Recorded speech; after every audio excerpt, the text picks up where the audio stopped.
ಅಲ್ಲ ಅಲ್ಲಲ್ಲ ಆ ಸಂದರ್ಭದಲ್ಲಿ ಹಂಗಿತ್ತು ಕಣ. ಏನ್ ಬಾಳ ನೀನ್ ಬಾಳ ಎಲ್ಲ ಗೊತ್ತಾಗತ್ತೆ ನಿನಗೆ. ನಿಂದೆಲ್ಲ ಡೀಟೇಲ್ ನನ್ನ ಹತ್ರ ಇಲ್ಲ. ನಿನಗೆ ಇಂಗ್ಲಿಷ್ ಚೆನ್ನಾಗಿದೆ. ತಡಿಯಪ್ಪ ಅವ್ರದ್ದು ಸ್ವಲ್ಪ EVM ಯಾಕೆ ಬಂತು? EVM ಮೊದಲನೇದಾಗಿ ಬ್ಯಾಲೆಟ್ ಪೇಪರ್ ಅಲ್ಲಿ ಬಹಳಷ್ಟು ನ್ಯೂನತೆಗಳಾಗ್ತಿತ್ತು, ಅಕ್ರಮಗಳಾಗ್ತಿತ್ತು. ಅದನ್ನ ತಪ್ಪಿಸಲು EVM ಬಂತು.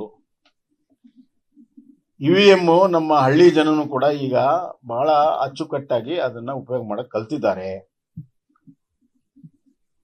2004 2009 ಕಾಂಗ್ರೆಸ್ ಲೋಕಸಭೆಗೆ ಆಯ್ಕೆ ಆಗಿರುವಂತಹದ್ದು EVM ಅಲ್ಲಿ. ಅವಾಗ ಅವ್ರಿಗೇನು ತಕರಾರು ಇರಲಿಲ್ಲ. ತದನಂತರ ಹಲವಾರು ರಾಜ್ಯಗಳನ್ನು ಗೆದ್ದಿದ್ದಾರೆ, ಇನ್ಕ್ಲೂಡಿಂಗ್ ಕರ್ನಾಟಕ. ಇವತ್ತು ಸಿದ್ದರಾಮಯ್ಯ ಮುಖ್ಯಮಂತ್ರಿ ಆಗಿದ್ರೆ ಅದು EVM ಇಂದ. ತಾವು ಗೆಲ್ಲೋದಕ್ಕೆ EVM ಬೇಕಾಯ್ತು. ಈಗ ಪಾಪ ಬೆಂಗಳೂರಿನವ್ರಿಗೆ ಓಟ್ ಹಾಕೋದಕ್ಕೆ ಬ್ಯಾಲೆಟ್ ಪೇಪರು ಮತ್ತೆ 25 ವರ್ಷ ಹಿಂದೆ ಹೋಗಿ ಅಂತ ಹೇಳ್ತಾ ಇದ್ದಾರೆ. ಬೆಂಗಳೂರು ಒಂದು IT ಸಿಟಿ ಅಂತ ಮರ್ತು. ಎರಡನೇದಾಗಿ EVM ಅಲ್ಲಿ ಏನ್ ನ್ಯೂನತೆ ಇದೆ ಬನ್ನಿ ಬನ್ನಿ ಅಂತ ಹಲವಾರು ಬಾರಿ ಎಲೆಕ್ಷನ್ ಕಮಿಷನ್ ಕರೆದು ಇವ್ರು ಹೋಗಿಲ್ಲ, ಸಾಕ್ಷಿಗಳು ಕೊಟ್ಟಿಲ್ಲ, ಪುರಾವೆ ಕೊಟ್ಟಿಲ್ಲ. ಈಗ ಯಾವ ಕಾರಣಕ್ಕಾಗಿ ಇವರು ಬ್ಯಾಲೆಟ್ ಪೇಪರ್ ಮಾಡ್ತಾ ಇದ್ದಾರೆ?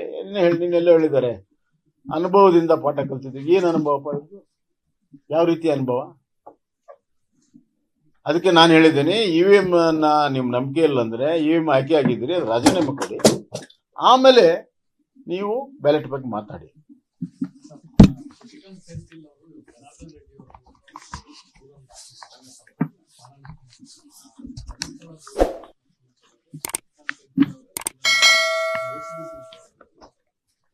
ಜನಾರ್ದನ್ ರೆಡ್ಡಿ ಅವರು ಉತ್ತರ ಕೇಳಿ.